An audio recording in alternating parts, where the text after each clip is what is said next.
اعوذ باللہ من الشیطان الرجیم بسم اللہ الرحمن الرحیم یا ایہا الذین آمنوا اذا نودی للصلاة من یوم الجمعة فاسعوا الى ذکر اللہ وذروا البیع ذالکم خیر لکم ان کنتم تعلمون فَإِذَا قُضِيَتِ الصَّلَاةُ فَانتَشِرُوا فِي الْأَرْضِ وَابْتَغُوا مِنْ فَضْلِ اللَّهِ وَاذْكُرُوا اللَّهَ كَثِيرًا لَعَلَّكُمْ تُفْلِحُونَ وَإِذَا رَأَوْا تِجَارَةً أَوْ لَهْوًا انفَضُّوا إِلَيْهَا وَتَرَكُوكَ قَائِمًا قُلْ مَا عِندَ اللَّهِ خَيْرٌ مِّنَ اللَّهْوِ وَمِنَ التِّجَارَةِ واللہ خیر الرازقین۔ سورہ جمعہ کے مطالعے پر ہم دو نشستیں پہلے ہی وقف کر چکے ہیں، اور ہمارے سامنے اس صورت کے حوالے سے یہ بات آئی ہے کہ نبی اکرم صلی اللہ علیہ وسلم کی جد و جہد کا مرکز و محور قرآن مجید تھا۔ اللہ تعالیٰ نے انبیاء کرام کے جو کام بیان کیے ہیں ان میں دعوت، تبلیغ، انذار، تبشیر یعنی بشارت دینا، انذار یعنی خبردار کرنا، ڈرانا، تذکیر نصیحت کرنا،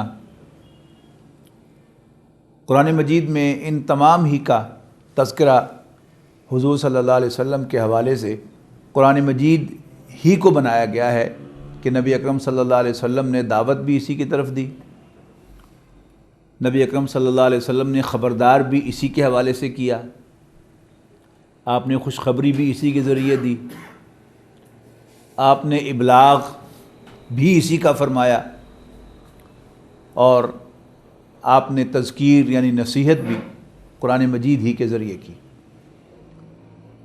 ایک بات تو یہ نوٹ کیجئے کہ نبی اکرم صلی اللہ علیہ وسلم سے کوئی لیکچر ثابت نہیں ہے، آپ سے مواعظ ثابت ہیں، سرمنز، اور نبی اکرم صلی اللہ علیہ وسلم کے سرمنز بھی کوئی اپنے فلسفوں پر مشتمل نہیں ہوتے تھے، بلکہ قرآن مجید کی آیات ہی تھیں جو آپ موقع و محل کے مطابق تلاوت فرماتے تھے اور ان کے حوالے سے آپ نصیحت فرماتے تھے۔ قرآن مجید میں ان تمام باتوں کے بارے میں کہ جو انبیاء کرام کے بارے کی ذمہ داریاں کہلا سکتی ہیں، اور خود رسول اللہ صلی اللہ علیہ وسلم کو بھی ان کا حکم دیا گیا ہے، واضح طور پر ان کاموں کے کرنے کے لیے قرآن مجید ہی کو اختیار کرنے کا حکم ہے۔ مثلا تذکیر، نصیحت، یاد دہانی۔ سورہ قاف کے آخر میں فرمایا نحن عالم بما یقولون، ہمیں خوب معلوم ہے جو کچھ یہ کہہ رہے ہیں، وما انت علیہم بجبار، اور آپ ان پر زور آور نہیں ہیں، وذکر فی القرآن وذکر بالقرآن من یخاف وعید، تو نصیحت کر قرآن کے ذریعے ہر اس شخص کو جو میری ڈانٹ سے ڈرتا ہو۔ پھر فرمایا کہ ہم نے قرآن مجید آپ پر اس لیے نازل کیا ہے لِتُبَشِّرَ بِهِ الْمُتَّقِينَ، تاکہ آپ اس کے ذریعے سے اللہ سے ڈرنے والوں کو خوشخبری دیں، وَتُنذِرَ بِهِ قَوْمًا لُدًّا، اور آپ اس کے ذریعے سے جھگڑالو قوم یعنی عربوں کو خبردار کریں۔ پھر تبلیغ جو اہم فریضہ ہے انبیاء کرام کا، واضح الفاظ میں رسول اللہ صلی اللہ علیہ وسلم سے فرمایا گیا کہ بلغ ما انزل الیک من ربک، پہنچاؤ، تبلیغ کرو اس کی جو آپ پر آپ کے رب کی طرف سے نازل کیا گیا ہے۔ فَإِن لَمْ تَفْعَلْ، اور اگر آپ نے ایسا نہ کیا، فَمَا بَلَّغْتَ رِسَالَتَهُ، تو پھر آپ نے اس کی پیغمبری کا حق ادا نہیں کیا۔ تو تذکیر ہو، نصیحت ہو، تبشیر ہو، تبلیغ ہو، انذار ہو، یہی ذمہ داریاں ہیں نا۔ ادعو الی سبیل ربک بالحکمت والموعظۃ الحسنۃ وجادلہم باللتی ہی احسن، یہ تو ہے یعنی دعوت کو پہنچانے کے مختلف اسلوب، نصیحت سے، حکمت و دانائی سے، اور پھر ڈیبیٹ کی دعوت دے کر پبلکلی جو گمراہی پھیلانے والے لوگ ہیں ان کو پبلکلی جھوٹا ثابت کرنا کہ ان کے پاس کہنے کو کچھ نہیں ہے۔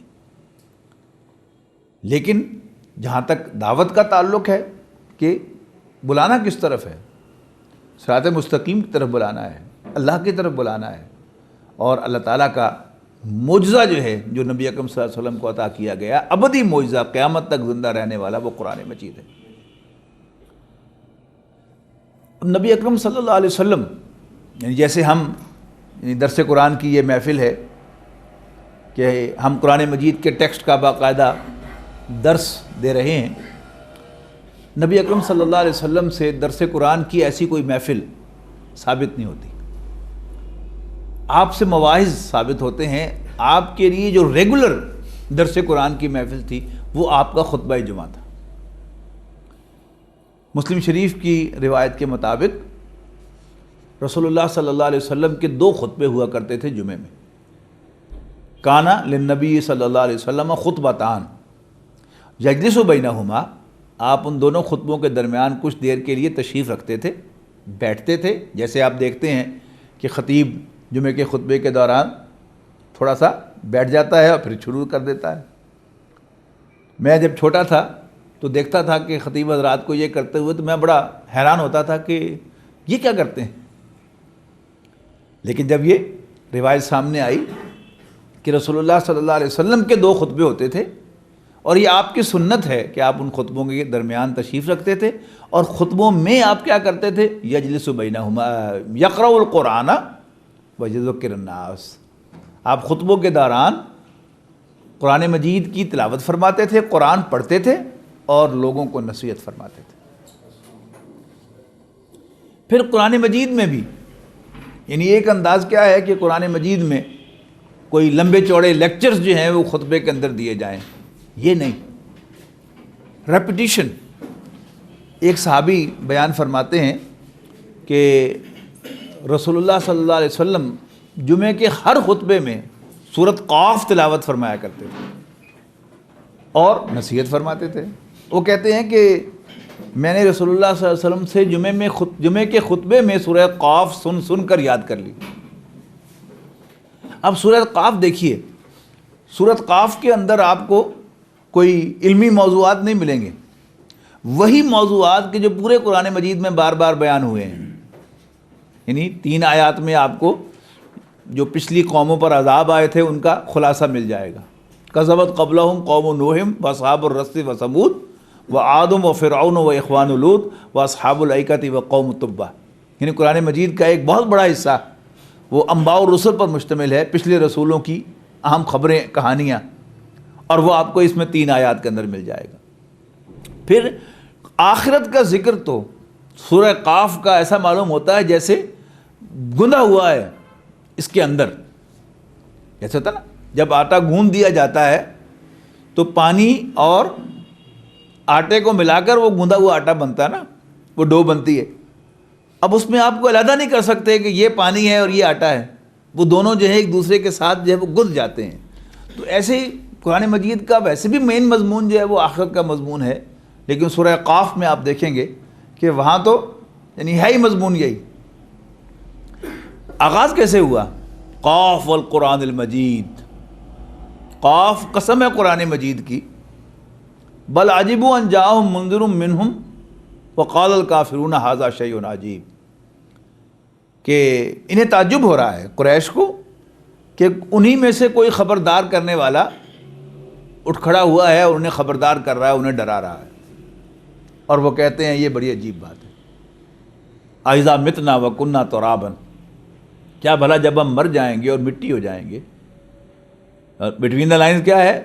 یعنی یہ کہتے ہیں، خبردار کرتے ہیں کہ پھر اٹھائے جاؤ گے، ذالک رجم بعید، یہ تو بڑی دور سے لوٹ کے آنا ہوگا، یعنی جب ہم مر کے مٹی ہو جائیں گے، زندہ ہوگے، تو یعنی مزاحیہ انداز میں، ٹونٹنگ انداز میں، طنزیہ انداز میں، تو پھر مارن دی لوڑ کی سی، پہلے ادھر جا کے مر جاؤ تو پھر جا کے زندہ ہو جاؤ، یعنی جس طرح کا انداز ہم اختیار کرتے ہیں یہ اس طرح کا ایک ٹونٹنگ انداز ہے. ذالک رجل بعید. اس کا جواب دیا قد علمنا ما تنقص الارض منہم وعندنا کتاب حفیظ. زمین نے، مٹی نے ان کے جسموں میں سے کیا کھایا ہے ہمارے کمپیوٹرز میں محفوظ ہے. عندنا کتاب حفیظ، ہمارے پاس بڑا محفوظ ڈاکیومنٹ ہے، ہمیں سب پتہ ہے کہ زمین نے ان میں سے کیا کھایا ہے. ہم ایک حکم دیں گے زمین واپس جسموں کو وہ سب کچھ دے دے گی اور پھر نئے جسم وہاں سے برآمد ہو جائیں گے. تو اللہ تعالیٰ نے رسول اللہ صلی اللہ علیہ وسلم کو قرآن مجید کی تعلیم، نصیحت، تبشیر، انذار، تبلیغ کا جو ریگولر پروگرام دیا وہ خطبہ جمعہ کا نظام تھا. ویسے آپ کا کوئی درس ہفتہ وار آپ کو نہیں ملے گا، نہ ماہانہ ملے گا، نہ فورٹ نائٹلی ملے گا. ہاں ہفتہ وار نبی اکرم صلی اللہ علیہ وسلم اہتمام کے ساتھ صحابہ کو اکٹھا کر کے جمعے کے لیے انہیں وعظ و نصیحت فرمایا کرتے تھے. اسے آپ حضور صلی اللہ علیہ وسلم کا وعظ قرار دے دیں، اسے آپ کی نصیحت قرار دے دیں، اسے آپ کا خطبہ قرار دے دیں، یا اسے آپ قرآن مجید کی تعلیم قرار دے دیں، کوئی فرق نہیں ہے. اس لیے کہ نبی اکرم صلی اللہ علیہ وسلم قرآن مجید پڑھ کے سناتے تھے اور نصیحت کرتے تھے. تو قرآن کی تعلیم بھی ہو گئی اور نصیحت بھی ہو گئی.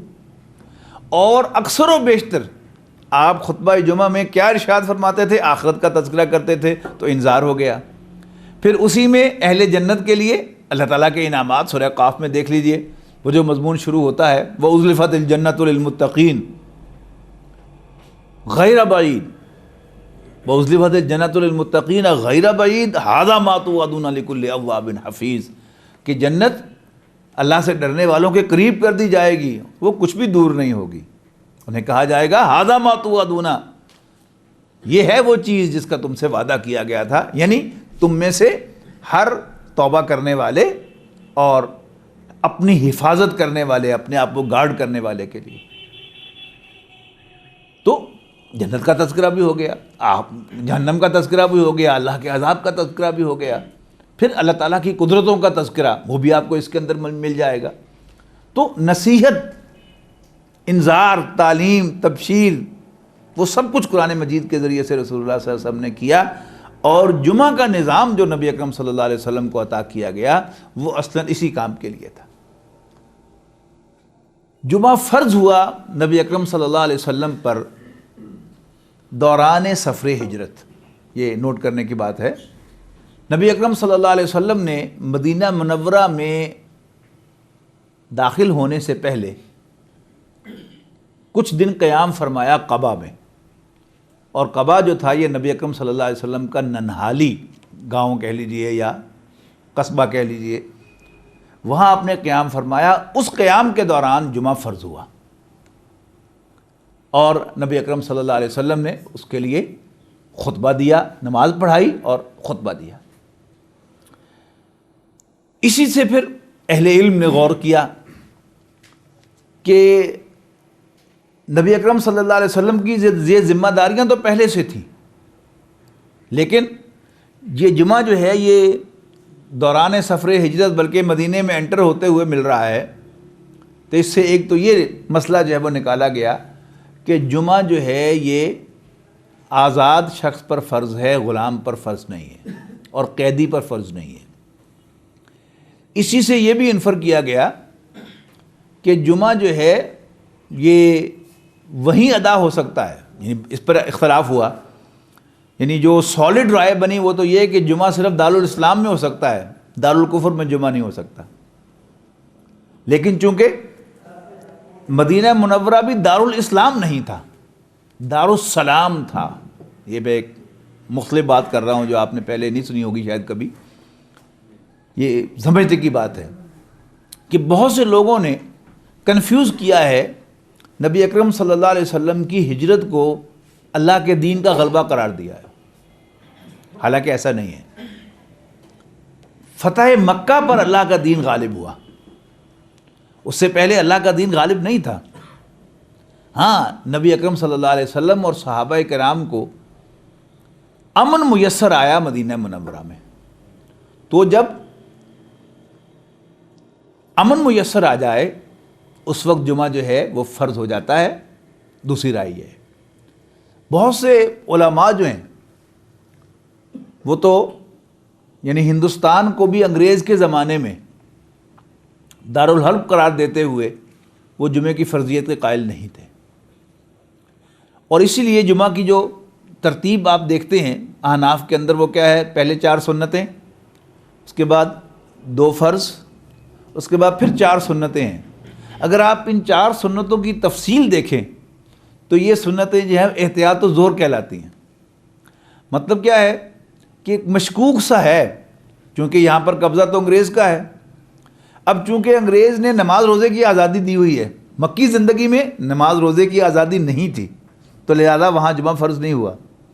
تو جب آزادی مل گئی تو جن حضرات نے سمجھا کہ جمعہ جو ہے وہ الاؤڈ ہو گیا ہے تو انہوں نے پڑھ تو لیا، لیکن وہ قائل اس کے تھے کہ جمعہ جو ہے وہ دارالاسلام میں ہوتا ہے، اور انگریز کے دور میں ہندوستان دارالاسلام نہیں تھا، لہذا انہوں نے سمجھا کہ یہ مشکوک سی بات ہے، اصل میں ہم پر ظہر ہی فرض تھی، اور ظہر کی 4 رکعتیں ہوتی ہیں، لہذا جمعے کے 2 فرض ادا کرنے کے بعد 4 رکعتیں ادا کرتے تھے احتیاط الظہر کے طور پر۔ اور احناف کے ہاں آج بھی وہی رائج ہے، پاکستان بن جانے کے بعد بھی، کیونکہ اس پر انہوں نے غور نہیں کیا کہ اب اس کی ضرورت نہیں رہی یا اس کی ضرورت ہے بھی صحیح کہ نہیں، اس پر غور نہیں کیا گیا، لیکن بہرحال وہ اسی طرح سے چل رہا ہے۔ لیکن وہ آپ غور سے پڑھیں گے تو وہ 4 رکعتیں جو ہیں وہ احتیاط الظہر کی کہلاتی ہیں۔ مدینہ منورہ دارالاسلام نہیں تھا، اس کے بہت سے آپ کو دلائل مل جائیں گے کہ فتح مکہ کے بعد اور فتح مکہ سے پہلے معاملات میں زمین و آسمان کا فرق ہے۔ 2 ایونٹس ہیں، ایک غزوہ احد اور ایک غزوہ تبوک۔ غزوہ تبوک میں نفیر عام ہوئی کہ ہر شخص جو ہے وہ جنگ کے لیے نکلے، تبوک کے سفر کے لیے نکلے، اور صرف اسی کو ایگزمپشن ملی، نچلی جا کے اجازت حاصل کی رسول اللہ صلی اللہ علیہ وسلم سے، جھوٹ بول کر کی یا سچ بول کر کی، لیکن بہرحال ہوا۔ یہاں تک کہ وہ سچے مسلمان کہ جو سستی کی وجہ سے نہ جا سکے، ان کی باقاعدہ جواب طلبی ہوئی اور انہیں سزا ملی، اس لیے کہ یہ ایونٹ فتح مکہ کے بعد تھا۔ اس کے مقابلے میں غزوہ احد سے جو 300 آدمی واپس آ گئے تھے ان کی کوئی جواب طلبی نہیں ہوئی، اور وہ 35 افراد جو پہاڑی سے نیچے اتر آئے تھے ان کی بھی کوئی جواب طلبی نہیں ہوئی۔ فرق سمجھ رہے نا آپ؟ اچھا، اسی طرح اور آپ فرق دیکھیں کہ کسی ریاست کے اندر کبھی پیرلل سسٹم جو ہے وہ جوڈیشری کے نہیں ہوتے، جبکہ ہم دیکھتے ہیں کہ فتح مکہ سے پہلے مسلمانوں کو اور مدینے کے لوگوں کو اجازت تھی کہ وہ اپنا جھگڑا کسی یہودی عدالت میں لے جائیں، یا رسول اللہ صلی اللہ علیہ وسلم کے پاس لے جائیں، یا مسلمانوں میں سے کسی شخصیت کے پاس، حضرت ابوبکر کے پاس، حضرت عمر کے پاس لے جائیں، تو all this was allowed۔ لیکن فتح مکہ کے بعد جو ہے پھر ایک یونیٹری سسٹم جو ہے وہاں پر رائج ہوا، اور فتح مکہ سے پہلے یہودی ویسے ہی نکال دیے گئے تھے، یعنی تینوں جو بڑے قبائل تھے 1 بائی 1 وہ تو فتح غزوہ خندق اور غزوہ احزاب کے فوراً بعد ہی غزوہ بنو قریظہ ہو گیا تھا، اور ان کا کام جو ہے وہ تمام ہو گیا تھا۔ لیکن بہرحال وہ فرق جو ہے وہ آپ کو نوٹ کرنا پڑے گا کہ کسی ریاست کے اندر، ایک اسٹیبلشڈ گورنمنٹ کے اندر کبھی یہ الاؤ نہیں کیا جاتا کہ تم چاہو تو اس سے فیصلہ کرا لو، چاہے تو اس سے فیصلہ کروا لو۔ اور پھر کوئی شخص جو ہے وہ جو واقعہ آتا ہے کہ ایک منافق اپنا معاملہ رسول اللہ صلی اللہ علیہ وسلم کے پاس لے کے آیا، اس کا یہودی کے ساتھ جھگڑا تھا، تو اس کا خیال تھا کہ حضور صلی اللہ علیہ وسلم میری طرفداری کریں گے، لیکن وہ حق پر نہیں تھا۔ رسول اللہ صلی اللہ علیہ وسلم نے یہودی کے حق پہ فیصلہ دے دیا۔ اس نے یہودی سے کہا کہ کیا خیال ہے، ابوبکر سے بھی نہ پوچھ لیں؟ تو اس نے کہا پوچھ لو۔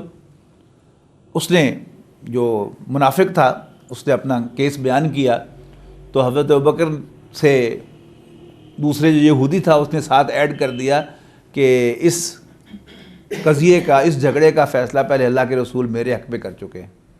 تو حضرت ابوبکر نے فوراً ہینڈز اپ کر دیا کہ نہیں، اللہ کے رسول کے بعد میری کوئی حیثیت نہیں۔ لیکن منافق جو ہے اس نے کہا حضرت عمر جو ہے وہ یہودیوں کے بہت خلاف ہے، تو عمر سے جا کے فیصلہ لیتے ہیں۔ انہوں نے کہا جی عمر سے بھی نہ پوچھ لیں؟ انہوں نے کہا جی عمر سے کے بعد چلے جاؤ۔ تو اس نے وہی پھر دہرایا کہ پہلے اس منافق نے اپنا جھگڑا بیان کیا، اپنا پوائنٹ آف ویو بیان کیا، اور پھر یہودی نے ایڈ کیا کہ پہلے اللہ کے رسول میرے حق میں فیصلہ کر چکے ہیں، اور اللہ کے اور ابو بکر جو ہیں وہ اس کی تائید کر چکے ہیں۔ تو حضرت عمر نے کہا کہ ٹھہر جاؤ۔ اندر گئے حضرت عمر رضی اللہ تعالیٰ عنہ، اور تلوار لے کر واپس آتے ہی اس کی گردن اڑا دی کہ جو اللہ کے رسول کے فیصلے کو تسلیم نہیں کرتا مسلمان، اس کا یہ انجام ہے۔ لیکن بہرحال یعنی اس واقعے سے، واقعہ تو مشہور ہے، لیکن اس واقعے کا آپ تجزیہ کریں، اس کا مطلب کیا ہے کہ وہاں پر پروویژن موجود تھی، یعنی کوئی یونیٹڈ جوڈیشری نہیں تھی اس سسٹم کے تحت، یعنی تمام قبائل آزاد تھے، جبکہ ایک اسٹیبلش گورنمنٹ کے اندر کبھی بھی یہ الاؤ نہیں کیا جاتا کہ کوئی جو ہے معاملہ جو ہے وہ نیچے نیچے جو طے ہو جائے اور وہاں ریاست کو اس کا پتہ نہ ہو۔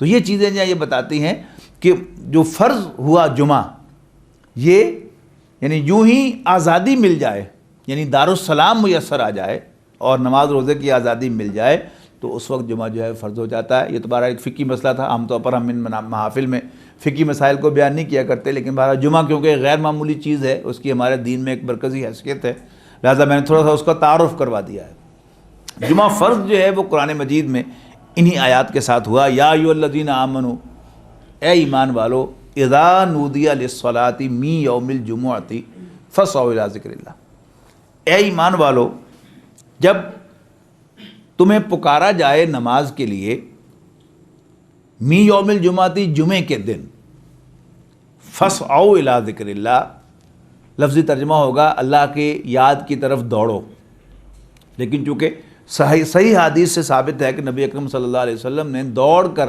مسجد کی طرف جانے سے منع فرمایا ہے، لہذا اس کا محتاط ترجمہ کیا گیا تو لب کو اللہ کی یاد کی طرف، آج ٹو ریممبر اللہ۔ وذروا البیع، اور سودا بیچنا چھوڑ دو۔ بیع کہتے ہیں بیچنے کو، اور ان جنرل بزنس کو، خرید و فروخت کو، اور سودا بیچنا چھوڑ دو۔ اس میں کئی سارے ایشوز جو ہے وہ آ گئے، بڑے امپورٹنٹ ایشو، کہ یہاں نودیہ للصلاۃ سے مراد کیا ہے؟ بالاتفاق اس سے مراد، اس یعنی جملے سے مراد جو ہے وہ دوسری اذان ہے، اس لیے کہ نبی اکرم صلی اللہ علیہ وسلم کے دور میں وہی ایک اذان تھی جو پہلی اذان اب جمعے کی ہوتی ہے۔ اسے حضرت ابوبکر صدیق رضی اللہ تعالیٰ عنہ کے دور خلافت میں صحابہ کے مشورے کے ساتھ اس کو لاگو کیا گیا، اور یعنی دین کے اندر اجتہاد کا چونکہ دروازہ ہے، تقاضا آیا اس چیز کا کہ مدینہ کی آبادی جو ہے وہ بڑی ہو گئی ہے اور پہنچتے پہنچتے دیر ہو جاتی ہے، لہذا ایک اذان پہلے دی جائے تاکہ پہلی اذان پر جو دور والے لوگ ہیں کم سے کم وہ تو ضرور چل پڑے، تاکہ وہ خطبہ شروع ہونے سے پہلے پہلے مسجد کے اندر موجود ہوں۔ کیوں؟ اب سنیے کہ اس کی اہمیت کیا ہے۔ نبی اکرم صلی اللہ علیہ وسلم نے فرمایا کہ جمعے کے دن اللہ کے فرشتے مسجد کے دروازے پر رجسٹر لے کر بیٹھ جاتے ہیں اور آنے والوں کی حاضری لگاتے ہیں۔ جو شخص سب سے پہلے جمعے کے لیے حاضر ہوگا اسے اونٹ کی قربانی کا ثواب ملے گا، جو نیکسٹ آئے گا اسے گائے کی قربانی کا ثواب ملے گا، جو نیکسٹ آئے گا اس کو دمبے کی قربانی کا ثواب ملے گا، پھر اس کے بعد جو آئے گا اس کو مرغی کی قربانی کا ثواب ملے گا، اور اس کے بعد جو آئے گا اس کو انڈے کی قربانی کا ثواب ملے گا۔ پھر آپ نے فرمایا پھر جب اذان ہو جاتی ہے اور امام خطبہ دینے کے لیے کھڑا ہو جاتا ہے تو اللہ کے وہ فرشتے رجسٹر بند کر دیتے ہیں، اور وہ بھی یستمعون ذکر، وہ نصیحت کو سننا شروع کر دیتے ہیں، یعنی خطبے کو سننا شروع کر دیتے ہیں۔ اس میں اگرچہ فتوے کے درجے میں تو یہ نہیں کہا گیا کہ جو شخص اس کے بعد جائے اس کا جمعہ ہوتا نہیں، لیکن بہرحال اہمیت واضح ہو گئی کہ یعنی خطبہ سننا جو ہے وہ ضروری ہے۔ اور ویسے بھی نوٹ کیجئے گا کہ چونکہ یہ دو خطبے، ان کی وجہ کیا ہے؟ یعنی ایک تو بنیادی وجہ تو یہ ہے کہ اللہ کے رسول صلی اللہ علیہ وسلم نے ایسے فرمایا، ایسے کیا تو ہمیں بھی کرنا ہے، لیکن جو وجہ سمجھ میں آتی ہے کہ جمعہ جو ہے یہ ظہر کا قائم مقام ہے۔ ظہر میں ہوتی ہیں 4 رکعتیں، اور جمعے کی نماز کی ہیں 2 رکعتیں. تو یہاں سے جو 2 رکعتیں کم کی گئی ہیں وہی اصل میں 2 خطبوں کی شکل میں رکھی گئی ہیں. مجھے میں نے کہا ابتدا میں جب میں چھوٹا ہوتا تھا تو میں بڑا پریشان ہوتا تھا کہ یہ کیا ہے کہ خطیب صاحب جو ہیں وہ بیٹھ جاتے ہیں تھوڑی دیر کے لیے، پھر تھوڑی دیر کے بعد اٹھ کے کھڑے ہو جاتے ہیں. بیٹھنے کی ضرورت کیا ہے، کنٹینیو کر لیتے. تو یہ 2 رکعتوں کے قائم مقام ہونے کی وجہ سے یہ 2 خطبے جو ہیں یہ مقرر کیے گئے ہیں اور اس سے وہ پوری کمپنسیشن. لیکن جیسے ظہر کی نماز میں چاروں کی چاروں رکعتیں جو ہیں وہ پڑھنی ضروری ہیں، تو جمعے کے بھی یہ 2 خطبے سننے جو ہیں یہ ضروری ہیں. اور کوشش کرنی چاہیے ہر صورت میں کہ دوسری اذان سے پہلے، خطبہ شروع ہونے سے پہلے ہم مسجد میں داخل ہو جائیں تاکہ ہماری وہ حاضری بھی لگ جائے اور شک و شبے سے بالا تر ہو جائے ہمارا جمعہ، مشکوک نہ رہے. پھر جمعے کی اہمیت کے سلسلے میں رسول اللہ صلی اللہ علیہ وسلم کی جو احادیث ہیں ان کو آپ دیکھیں تو حیران رہ جاتا ہے انسان کہ آپ نے فرمایا کہ جو 3 کنزیکٹیو جمعے چھوڑ دے تو اللہ تعالیٰ کو کوئی پرواہ نہیں کہ وہ مسلمان ہو کر مرے یا یہودی ہو کر مرے. اتنی اہمیت ہے اس کی. پھر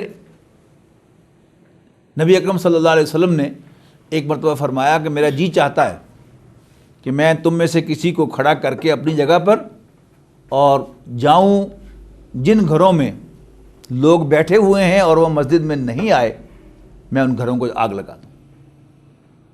اتنی ناپسندیدگی کا اظہار رسول اللہ صلی اللہ علیہ وسلم نے فرمایا. تو بعض لوگوں کے نزدیک تو یہ جو بات ہے یہ عام 5 وقتہ نماز کے لیے ہے، لیکن جو محتاط جو انالیسس کرنے والے ہیں ان کے نزدیک یہ جمعے کی نماز کے لیے ہے. اتنی اس کی اہمیت ہے. پھر یہاں اور بات نوٹ کیجئے گا کہ عام نمازوں کے لیے اگر آپ نماز باجماعت کا اہتمام کرتے ہیں، یہ بھی ذہن میں رہنا چاہیے کہ 5 وقت کی نماز فرض ہے، لیکن نماز کی باجماعت ادائیگی جو ہے یہ واجب ہے.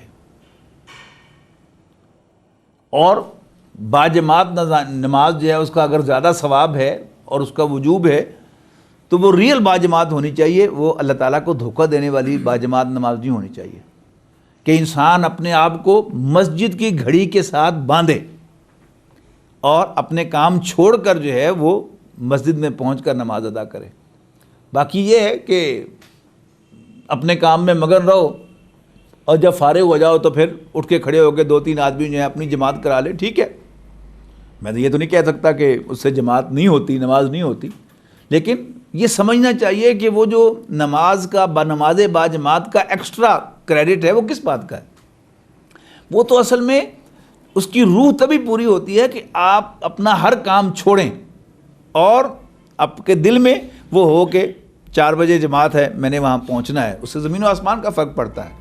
اور آپ اپنے کام میں لگے رہتے ہیں، 4:15 فارغ ہوں، 4:30 فارغ ہوں، 4:45 فارغ ہوں، اٹھ کے کھڑے ہو کے آپ نماز پڑھ لیں، ٹھیک ہے، آپ نے باجماعت نماز ادا کر لی، لیکن وہ اسپرٹ جو ہے وہ آپ کو اس کی نہیں ملی نا. تو نماز باجماعت ادا کرنا، اس میں آج آپ کے پاس ایک ویرائٹی اویلیبل ہے. ایک مسجد اہل حدیث ہے آپ کی اپروچ میں، وہاں شافعی مسلک کے مطابق جو مثل اول پر نماز عصر ادا کی جاتی ہے، یعنی آج کے اس موسم میں 3:45 بجے اہل حدیث مساجد میں فیصل آباد میں نماز عصر کی ہو جاتی ہے، اور حنفی مساجد میں اکثر و بیشتر 4:30 بجے نماز ہے. تو آپ کے لیے فلیکسیبلٹی ہے کہ آپ اگر تھوڑی سی وسعت رکھتے ہیں اپنے ذہن میں تو آپ چاہیں تو مسجد اہل حدیث میں شافعی ٹائم کے مطابق نماز ادا کر لیں باجماعت، اور چاہیں تو حنفی ٹائمنگز کے مطابق جو ہے مثل ثانی پر جا کے نماز ادا کر لیں. اس کا فائدہ کیا ہوتا ہے کہ دکان پر، کسی دکان پر سے 5 آدمی کام کرتے ہیں، مختلف مساجد کے ٹائمنگز مختلف ہیں، کوئی اس مسجد میں نماز پڑھ لے، کوئی اس میں پڑھ لے، 2 اس میں پڑھ لیں، تو سب کی نماز باجماعت ہو جائے گی اور آپ کا کاروبار بھی چلتا رہے گا. جمعے کی اہمیت کو نوٹ کیجئے گا، یعنی حکم دیا گیا ہے کہ کاروبار چھوڑ دو، وذر البیع، سودا بیچنا چھوڑ دو.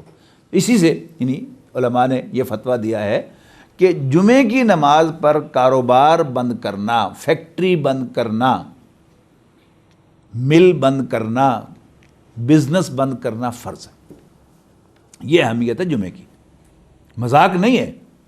تو یا ایھا الذین آمنوا اذا نودی للصلاۃ من یوم الجمعۃ، اے ایمان والو جب پکارا جائے تمہیں نماز کے لیے جمعے کے روز، یعنی انڈرسٹوڈ ہے کہ اسپیشل نماز جو جمعے کی نماز ہے وہ جمعے ہی کی نماز ہے، جمعے کے دن، اور باقی نمازیں تو جمعے میں اور ادروائز ایک جیسی ہیں۔ فاسعوا الی ذکر اللہ، اللہ کی یاد کی طرف، اللہ کی طرف سے نصیحت کی طرف لپکو، وذروا البیع، اور سودا بیچنا چھوڑ دو، ذالکم خیر لکم ان کنتم تعلمون، یہ تمہارے لیے بہتر ہے اگر تم سمجھو۔ اب رہا مسئلہ ایک اور، وہ بھی سمجھ لیجئے کہ جب اسلام عرب سے نکل کر عجم میں گیا تو پھر دو اجتہادات سامنے آئے۔ بعض فقہا نے تو چونکہ یہ نماز کا قائم مقام تھا خطبہ، 2 رکعتوں کا قائم مقام تھے یہ 2 خطبے، لہٰذا انہوں نے الاؤ نہیں کیا کہ خطبہ جو ہے عربی کے سوا کسی اور زبان میں دیا جا سکے، جیسے نماز کسی اور زبان میں نہیں ہو سکتی، لہٰذا خطبہ جمعہ بھی کسی اور زبان میں نہیں ہو سکتا۔ جبکہ دوسرے لوگوں نے کہا کہ چونکہ خطبے کا مطلب خطاب ہے، ایڈریس ہے، اور لوگوں سے ایڈریس اسی صورت میں ہو سکتا ہے کہ اگر ان کی زبان میں بات کی جائے، لہٰذا مسنون خطبے کے الفاظ کہنے کے بعد مقامی زبان کے اندر آپ خطبہ دے سکتے ہیں۔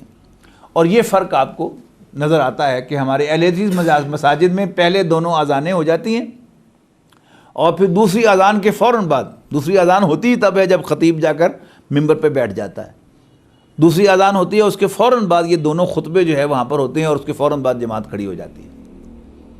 جبکہ یعنی احناف نے ایک دوسرا اجتہاد کیا ہے، تو انہوں نے یہ تو الاؤ نہیں کیا کہ خطبہ جو ہے وہ عربی کے سوا کسی اور زبان کے اندر ہو، لیکن اب ظاہر ہے کہ وہ جو نصیحت اور خطبہ اس کا چونکہ فائدہ جو ہے وہ حاصل نہیں ہو رہا، لہذا اس کے لیے انہوں نے ایک قائم مقام رکھا کہ وہ جو فارمل خطبہ ہے وہ تو اسی حالت میں رکھا جائے عربی زبان میں، البتہ جو وعظ و نصیحت کا اس میں حصہ ہے اس سے فائدہ اٹھانے کے لیے یعنی دوسری اذان سے پہلے ایک تقریر کا اضافہ کیا جائے، ایک خطاب کا اضافہ کیا جائے، اور اس میں بھی ہونا تو وہی چاہیے کہ جیسے رسول اللہ صلی اللہ علیہ وسلم قرآن مجید کی آیات پڑھ کے لوگوں کو نصیحت کیا کرتے تھے، قرآن مجید پڑھ کر لوگوں کو نصیحت کی جائے، یعنی دنیا کے حالات سے بھی وارن کیا جائے اور آخرت کے بارے میں بھی خبردار کیا جائے، نیکوکاروں کو خوشخبری دی جائے اور بدکاروں کو وارننگ دی جائے، یہ کام جو ہے وہ کیا جانا بہرحال چاہیے۔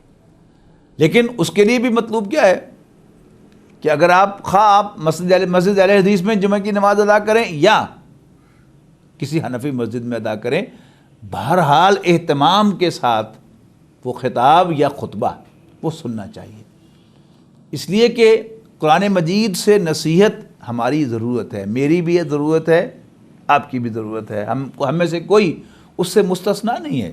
کوئی ہم میں سے یہ نہیں کہہ سکتا میں تو عالم ہوں، مجھے تو وعظ و نصیحت کی ضرورت نہیں ہے، نو، علم کے اعتبار سے ہم میں سے کوئی شخص ہو سکتا ہے کہ جس کا علم جو ہے وہ خطبہ دینے والے سے زیادہ ہو اور اس سے کوئی علمی چیز حاصل نہ کرے، لیکن نصیحت، یاد دہانی، وارننگ، اس کا اپنا ایک مقام ہے، اس کی میں سے ہر شخص کو اہمیت کو سمجھنا چاہیے اور اس کا اہتمام کرنا چاہیے۔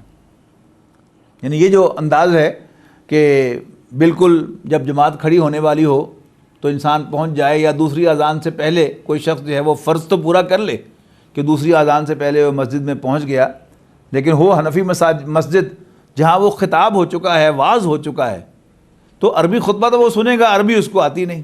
ہاں عربی آتی ہو تو پھر بھی کہا جا سکتا ہے کہ کم سے کم وہ مسنون کلمات اور قرآن مجید کی آیات جن کو وہ سمجھ رہا تھا اس سے یاد دہانی ہو گئی، نصیحت ہو گئی، وارننگ ہو گئی، خوشخبری ہو گئی، لیکن وہ تو اسے ہوا نہیں۔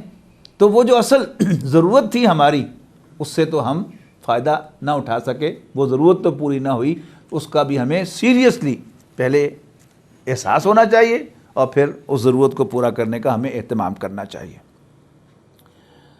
اس کے بعد فرمایا ذالکم خیر لکم ان کنتم تعلمون، یہ تمہارے لیے بہتر ہے اگر تم جانو۔ یعنی انسان بھلائی اور برائی کا فیصلہ ہمیشہ اپنی انڈرسٹینڈنگ کے مطابق کرتا ہے۔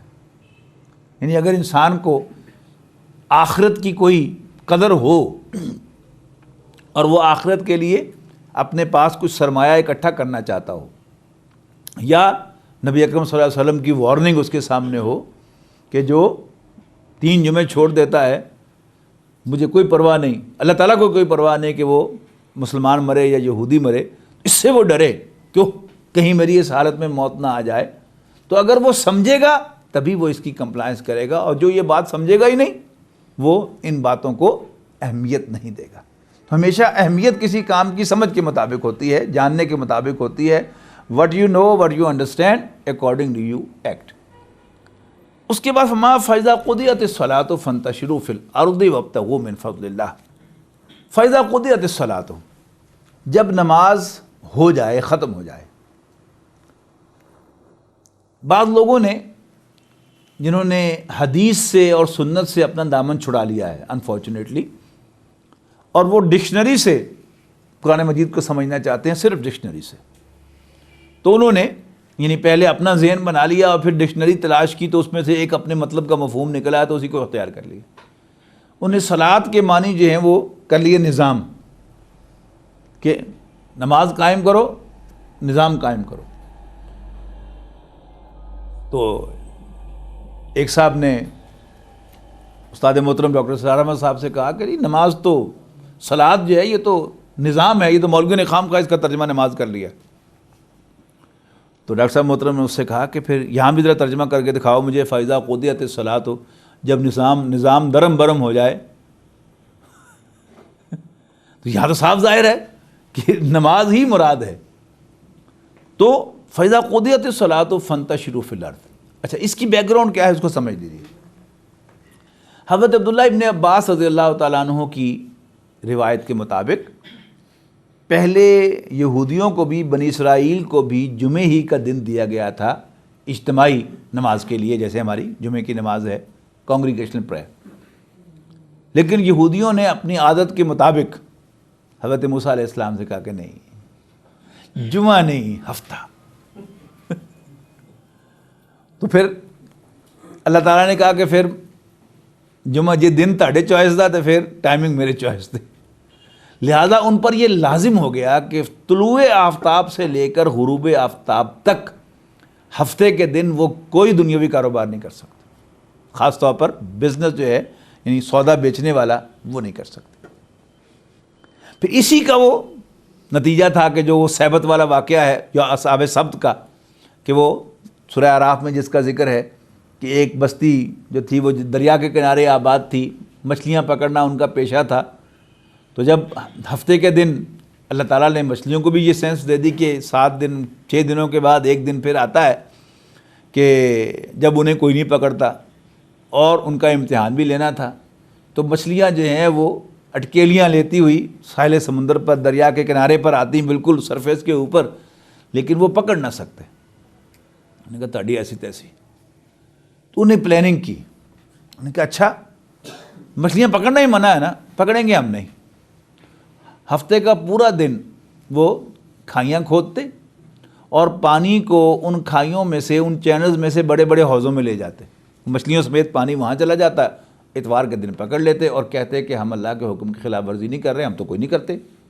لیکن جو اصل روح تھی اس کی کہ ہفتے میں ایک دن تم خالص کرو، اصل میں یہ بہت اہم ایشو ہے کہ کیا انسان کو اس دنیا میں اپنے معاش کے لیے اور دنیاوی کاروبار کے لیے اندھا اور پاگل ہو جانا چاہیے؟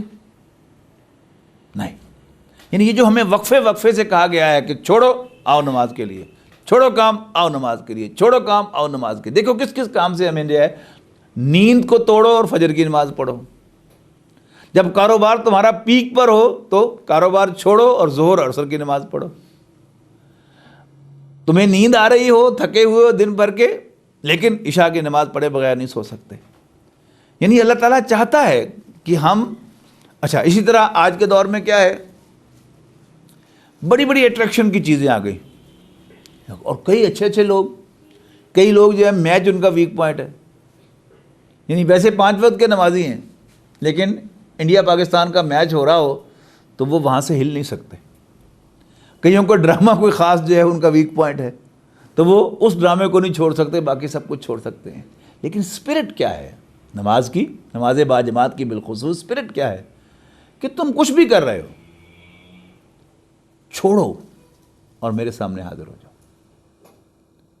اور یہی چیز جو ہے یہ زیادہ اہتمام کے ساتھ جمعے کے دن ہمارے لیے اور ہفتے کا پورا دن جو ہے وہ یہودیوں کے لیے، چونکہ مسلمانوں نے اس میں کوئی تبدیلی نہیں کرائی۔ اللہ کے نزدیک محترم دن جو ہے وہ جمعے کا دن تھا، لہذا مسلمانوں کو جیسے پہلے انہیں پرمیشن تھی، جب جمعے کا دن دیا گیا تھا تو ان کو بھی یہی کہا گیا تھا کہ تم ایک خاص وقت کے لیے اکٹھے ہو جاؤ اور نماز ادا کرو اینڈ دین ڈسپرس۔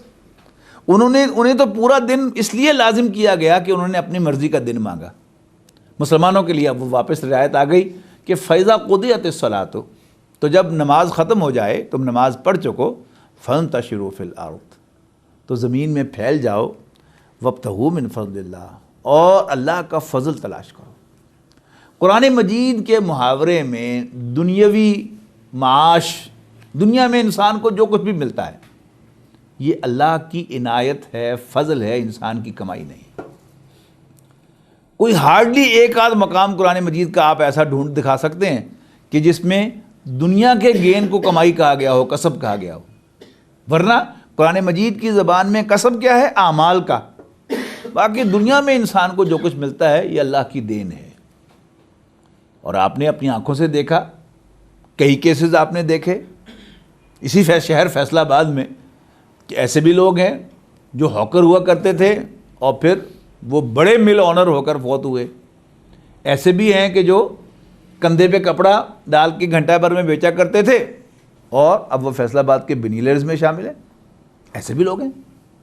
اور آپ نے خود دیکھا کہ اسی شہر فیصل آباد میں اللہ تعالیٰ نے پی ایچ ڈی بھوکے بھی مار کے دکھائے، ڈاکٹر بھی بھوکے مار کے دکھائے، اور اللہ تعالیٰ نے اسی شہر میں بالکل چٹے ان پڑھوں کو کروڑ پتی بھی بنا کے دکھایا کہ نہیں دکھایا؟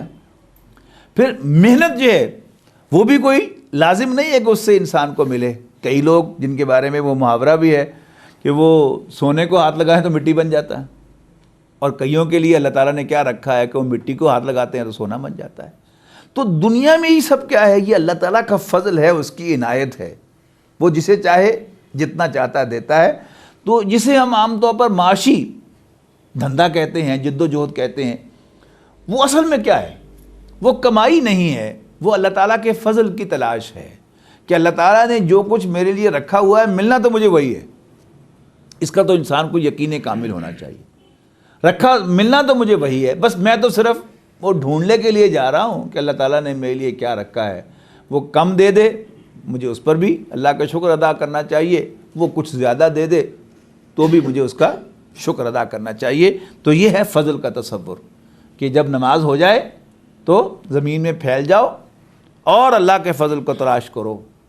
مراد کیا ہے کہ نماز کے بعد یعنی اذان پر کاروبار روکو، اور نماز کے بعد you can go and do your business again, دوبارہ تم زمین میں جا کر پھیل کر اپنا بزنس کر سکتے ہو، لازم نہیں ہے۔ یعنی فقہا نے اسے کہا ہے کہ یہ امر علی التخییر ہے، صرف وہ جو یہودیوں کو حکم تھا اس کی وضاحت ہے، ورنہ اس سے یہ مراد نہیں ہے کہ جمعے کی نماز کے بعد لازماً کاروبار جو ہے وہ دوبارہ شروع کرنا ہے، نہیں۔ اور یہ بھی ذہن میں رکھیے گا کہ ہمارے ہاں ویکینڈ کا بھی کوئی تصور نہیں ہے، چھٹی کا کوئی تصور۔ اصل میں بائبل کے اندر یہ لکھا ہوا ہے کہ اللہ تعالیٰ نے 6 دنوں میں کائنات کو پیدا کیا، قرآن مجید میں بھی لکھا ہوا ہے 6 دنوں میں پیدا کیا، لیکن بائبل میں ایک جملہ ایڈ کیا گیا اس کے بعد کہ 7ویں دن اللہ تعالیٰ نے معاذ اللہ آرام فرمایا، یہ جیسے کہ وہ تھک گیا ہو تو آرام فرمایا۔ قرآن مجید وضاحت کرتا ہے سورہ قاف میں کہ وَلَقَدْ خَلَقْنَا السَّمَاوَاتِ وَالْأَرْضِ وَمَا بَيْنَهُمَا فِي 6 أَيَّامٍ وَمَا مَسَّنَا مِن لُغُوبٍ، اور ہم نے آسمانوں اور زمین کو 6 دنوں میں پیدا کیا، اور اس کے درمیان جو کچھ ہے اس کو 6 دنوں میں پیدا کیا، اور ہمیں کوئی تکان طاری نہیں ہوئی۔ تو مسلمانوں کے ہاں انفیکٹ ہفتے کی چھٹی کا ویکلی چھٹی کا کوئی تصور نہیں ہے۔ وہاں کیا ہوا؟ وہاں یعنی اللہ تعالیٰ نے 7ویں دن آرام کیا تھا، تو پھر اب لوگوں نے بھی اپنے اوپر لازم سمجھا کہ ہمارا بھی حق ہے کہ ہم 7ویں دن آرام کریں. ہوا کیا کہ عیسائیوں کے ہاں جو کانگریگیشن ڈے ہے وہ سنڈے ہے، اور یہودیوں کے ہاں کانگریگیشن ڈے جو ہے وہ سیٹرڈے ہے. اب ویسٹ میں یہودی بھی ہیں، ان کا اکثریت تو عیسائیوں کی ہے، لیکن یہودیوں کا انفلوئنس بہت زیادہ ہے، لہذا وہاں مجبوراً جو ہے 5 دن کام اور ڈبل ویکینڈ 2 دن کی چھٹی ہفتہ اتوار کی ہو گئی. مسلمانوں کو یعنی یہ واضح بتایا جا رہا ہے کہ بھی ہمارا اگر چھٹی کا دن ہے تو وہ تو جمعے کا دن ہے، لیکن اس میں وضاحت ہے کہ جب اذان ہو جائے تو کاروبار چھوڑو، اور نماز ہو جائے تو yes you can go again to your work, اور اللہ کے فضل کو تلاش کرو، لیکن اللہ کی یاد کو چھوڑ نہ دینا. وَاذْكُرُوا اللَّهَ كَثِيرًا لَعَلَّكُمْ تُفْلِحُونَ، اللہ کو بہت زیادہ یاد کرو تاکہ تم کامیاب ہو جاؤ، تم فلاح پاؤ. اور جمعے کے دن اللہ تعالیٰ کو کثرت سے یاد کرنا، اس کی تلقین فرمائی ہے رسول اللہ صلی اللہ علیہ وسلم نے، اور ہمارے بزرگوں کا بھی طریقہ یہی رہا ہے. اس کے بعد ایک اور مسئلہ، وہ مسئلہ یہ تھا کہ جیسے ہمارے ہاں عید کی نماز میں خطبہ عید جو ہے وہ نماز کے بعد ہوتا ہے، پہلے جمعے کا خطبہ بھی اسی طرح تھا. تو ہوا یہ کہ نبی اکرم صلی اللہ علیہ وسلم نماز کے بعد خطبے کے لیے کھڑے ہوئے اور سمجھا، ان جنرل اوپینین، جیسے ہمارے یہاں بھی اب کچھ فرق پڑا ہے، جب ہم چھوٹے تھے تو اس وقت تو بہت سے لوگ جو ہے نماز پڑھ کے نکلتے تھے اور خطبہ نہیں سنا کرتے تھے، لیکن اب الحمدللہ کافی فرق پڑا، کوئی اکا دکا آدمی اٹھ کے جاتا ہے عید کے دن، باقی لوگ خطبہ سن کے ہی اٹھتے ہیں. ایسا ہی تصور وہاں بھی لوگوں کا تھا کہ اصل تو نماز ہے، خطبہ تو ایک اضافی سی شے ہے. ہوا یہ کہ مدینہ منورہ میں قحط پڑا ہوا تھا، اور نماز کے دوران اونٹوں کی گھنٹیوں کی آواز آئی، اور یہ سمجھا گیا کہ باہر سے غلہ آ گیا ہے اونٹوں پر.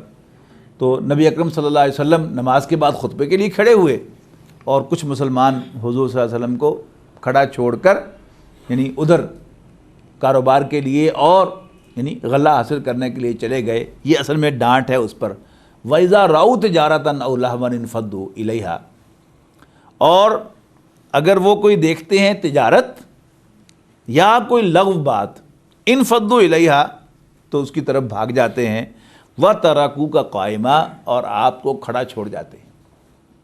قُلْ مَا عِندَ اللَّهِ خَيْرٌ، کہہ دو، اعلان کر دو، واضح کر دو ان پر کہ جو کچھ اللہ کے پاس ہے وہ زیادہ بہتر ہے. من اللہو و من التجارہ، تماشے تھے انٹرٹینمنٹ سے اور تجارت سے. انٹرٹینمنٹ کا میں ذکر کر ہی چکا ہوں کہ یعنی بہت سے لوگ جو ہیں وہ میچ نہیں چھوڑتے، بہت سے لوگ کوئی خاص ڈرامہ نہیں چھوڑتے، یہ سب کیا ہے؟ انٹرٹینمنٹس ہیں. اور اب انٹرٹینمنٹ کم انفارمیشن کام ہے، وہ تو سب جھوٹی ہوتا ہے. وہ کیا ہے؟ خبریں اور مذاکرے، نہ ان کا کچھ حاصل نہ کچھ وصول، لوگوں کو بیوقوف بنانا اور سب ڈس انفارمیشن جو ہے وہ لوگوں کو دینا. لیکن ایسا کچھ ویک پوائنٹ بن گیا لوگوں کا کہ وہ فلاں جو اینکر ہے اس کا مذاکرہ وہ نہیں چھوڑ سکتے، وہ فلاں پروگرام جو ہے نہیں وہ بڑا امپورٹنٹ، بڑا انفارمیٹیو ہوتا ہے. تو سب کو یہاں پر اکٹھا کر دیا، قُلْ مَا عِندَ اللَّهِ خَيْرٌ، جو کچھ اللہ کے پاس ہے وہ بہتر ہے. یعنی انسان خبریں کیوں سنتا ہے؟ انفارمڈ رہنے کے لیے. اور انفارمیشن کیوں لیتا ہے؟ اپنے فائدے کے لیے. تو میں جتنی مرضی خبریں سن لوں، اللہ تعالیٰ نے جو فائدہ مجھے پہنچانا ہے مجھے اتنا ہی ملے گا، وہ تو اس کے ہاتھ میں ہے. خبریں میں سنوں گا، ممکن ہے میں خبریں سن کر جو ہے ویسے ہی میں ہاتھ پاؤں میرے پھول جائیں اور میں بالکل ہی سب کچھ چھوڑ کے بیٹھ جاؤں اور دشمن کو واک اوور دے دوں اپنے اوپر. تو اللہ تعالیٰ جانتا ہے کہ کیا میرے لیے بہتر ہے، اور اگر میں اس کا وفادار ہوں گا تو اللہ تعالیٰ جو ہے مجھے نوازے گا، اور اگر میں اس کا وفادار نہیں رہوں گا، اس کی بات کو نہیں سنوں گا، اس کی کال کو رسپونڈ نہیں کروں گا، تو پھر کیا ہوں؟ میں کٹی پتنگ کی مانند ہوں جو فری فار آل ہے. اسے کوئی بھی لوٹ سکتا ہے، اسے کوئی بھی ٹانگا مار سکتا ہے، اس پر کوئی بھی گاٹی مار سکتا ہے. لیکن اگر میں اپنے آپ کو اپنی ڈور اللہ تعالیٰ کے ہاتھ میں پکڑاؤں گا تو پھر اللہ تعالیٰ میری حفاظت فرمائے گا. قُلْ مَا عِندَ اللَّهِ خَيْرٌ مِّنَ اللَّهْوِ وَمِنَ التِّجَارَةِ، کہہ دو کہ جو کچھ اللہ کے پاس ہے وہ ہر انٹرٹینمنٹ اور تجارت سے بہتر ہے، واللہ خیر الرازقین، اور اللہ تعالیٰ بہترین رزق دینے والا ہے، بہترین عطا فرمانے والا ہے۔ ہمیں اللہ تعالیٰ ہی سے مانگنا چاہیے۔ محنت کرتے ہیں ہم، لیکن مانگنا اللہ سے چاہیے، اپنی محنت پر انحصار نہیں کرنا چاہیے، یقین ہونا چاہیے کہ آج مجھے وہی ملے گا جو اللہ تعالیٰ مجھے عطا فرمائے گا، مجھے آج وہی ملا ہے جو اللہ تعالیٰ نے عطا فرمایا ہے۔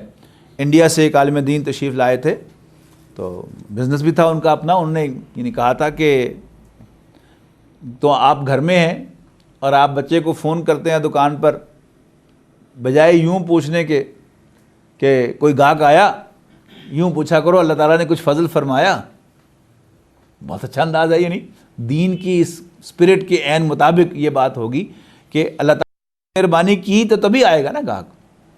اور یہ آپ اس کو جتنا گہرائی میں اتر کر دیکھیں گے آپ کا دل گواہی دے گا کہ اصل بات یہی ہے۔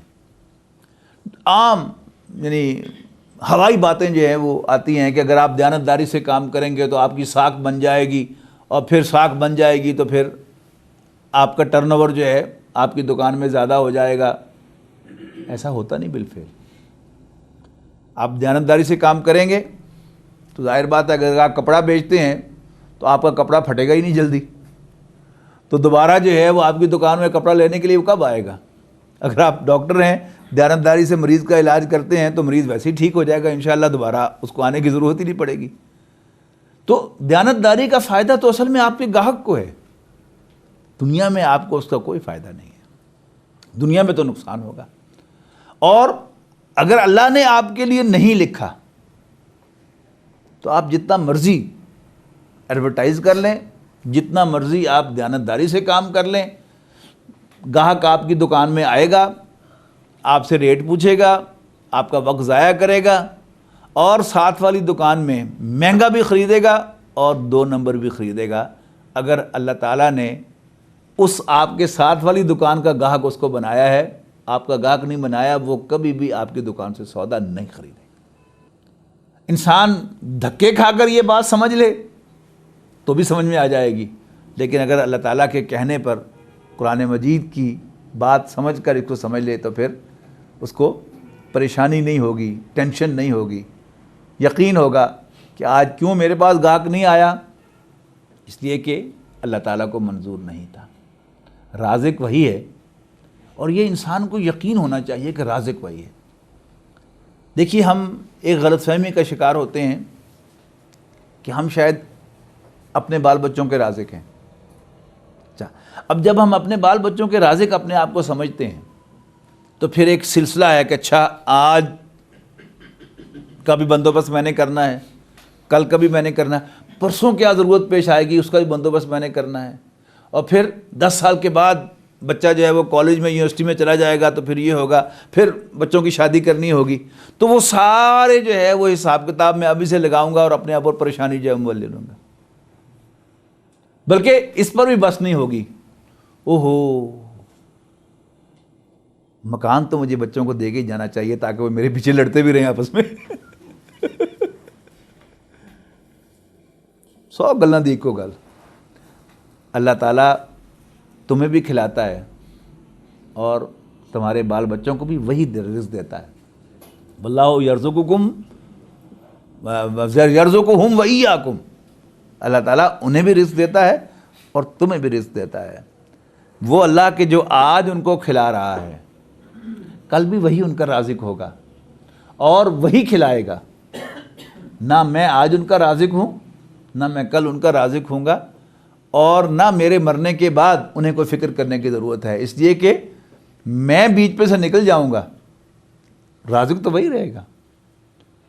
اللہ تعالیٰ کو اپنا کام خوب کرنا آتا ہے، اسے مجھ سے اور آپ سے ٹریننگ لینے کی ضرورت نہیں، مشورہ کرنے کی ضرورت نہیں، کنسلٹ کرنے کی ضرورت نہیں کہ میں تمہارے بعد کیسے کھلاؤں گا تمہارے بچوں کو، ہی نوز دس جاب ویری ویل۔